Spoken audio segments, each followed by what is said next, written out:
La Oumma de YouTube, que la paix soit sur vous.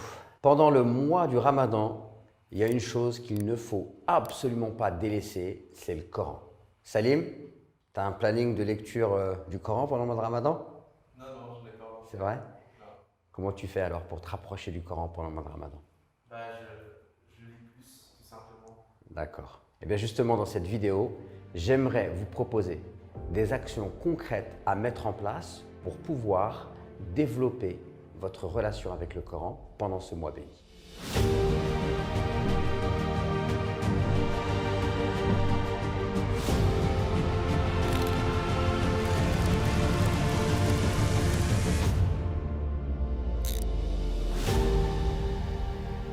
Je profite de cette vidéo pour vous rappeler que les inscriptions à la plateforme Ismail Mounir sont ouvertes. Et d'ailleurs, je précise que dans notre plateforme de formation, il y a du contenu autour du Coran, une formation qui vous explique les 37 dernières sourates du Coran, qui vous propose des exercices spirituels à réaliser pour vivre en harmonie avec les significations des sourates, et également une formation qui s'appelle Au cœur du Coran, qui vous propose de vous enseigner une méthodologie simple, applicable pour apprendre à méditer le Coran.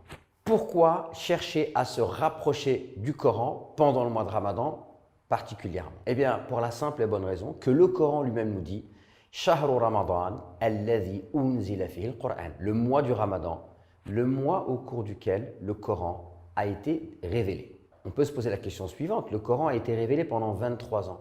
A-t-il été révélé uniquement que pendant le mois de Ramadan? Non. Alors pourquoi le Coran nous dit que tout le Coran a été révélé pendant le mois de Ramadan? Eh bien, l'une des raisons déjà, c'est que les premiers versets ont été révélés au prophète, alayhi salatu wassalam, les premiers versets avec le premier verset Iqra, lorsqu'il était dans une grotte pendant le mois du Ramadan, pendant la nuit du destin. Mais également, on sait que tout le Coran a été révélé de Louh al-Mahfouz, c'est-à-dire des tablettes préservées qui sont auprès d'Allah, au ciel le plus bas, Bayt al-Izza, donc la maison céleste, l'endroit où les anges effectuent le pèlerinage. Et après, pendant 23 ans, le Coran va être révélé par fragments de Bayt al-Izza à la poitrine du prophète, alayhi salatu wassalam, c'est-à-dire dans son cœur. Donc c'est quand même très important de se rappeler que le Coran a été révélé pendant le mois de Ramadan. Donc il y a un lien étroit entre le mois de Ramadan et le Coran. De plus, pendant le mois de Ramadan, nous jeûnons. Et en fait, le jeûne consiste à s'abstenir de manger et de boire. Mais pas seulement. L'un des problèmes que l'on a aujourd'hui, c'est qu'on ne perçoit le jeûne uniquement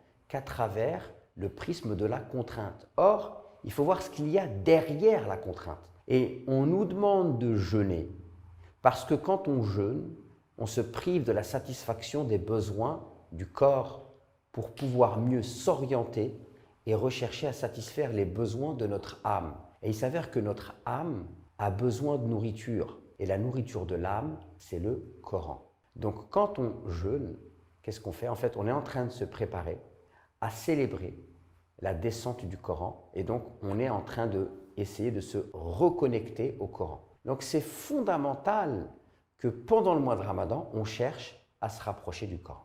Donc, concrètement, qu'est-ce que tu peux faire? Eh bien, la première chose que tu peux faire, et c'est une habitude que je t'invite à prendre, c'est d'écouter le Coran. Et il y a une multitude de récitateurs qui ont excellé dans la récitation du Coran. Ce sont des virtuoses. Ils récitent le Coran de manière exceptionnelle et ils vont faire vibrer ton cœur. Et même si tu ne comprends pas, sache que le simple fait d'écouter cette parole, en sachant que cela est la parole d'Allah, eh bien ton cœur peut vibrer. D'ailleurs, je me rappelle qu'au Maroc, j'avais rencontré un homme qui s'était converti à l'islam et je lui ai demandé qu'est-ce qui l'avait amené à se convertir à l'islam et il m'a dit c'est tout simplement l'écoute du Coran. J'ai entendu pendant le mois de Ramadan un imam qui récitait le Coran pendant la prière du Tarawih. Il y avait l'haut-parleur et moi j'étais dans un café un peu plus loin et il m'a dit cette mélodie elle m'a entraîné jusqu'à ce que je me suis converti à l'islam. Donc on va écouter tout de suite un petit passage et tu vas voir que c'est exceptionnel.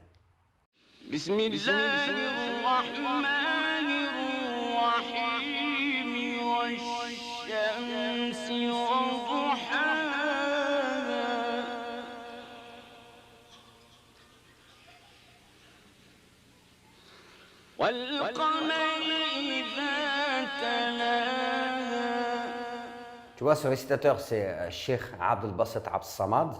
Donc, il fait partie des grands récitateurs égyptiens. Mais choisis un récitateur qui a une voix qui te plaît. Moi, j'aime beaucoup Cheikh Abdel Basset Abd Samad, j'aime beaucoup Cheikh Al-Menshawi, j'aime beaucoup Cheikh Al-Houssari, je suis de l'école égyptienne un peu. Mais en tout cas, trouve quelqu'un qui a une voix qui t'apaise et écoute. Prends le temps d'écouter le Coran. Ensuite, ce que tu peux faire, c'est aussi écouter des récitateurs.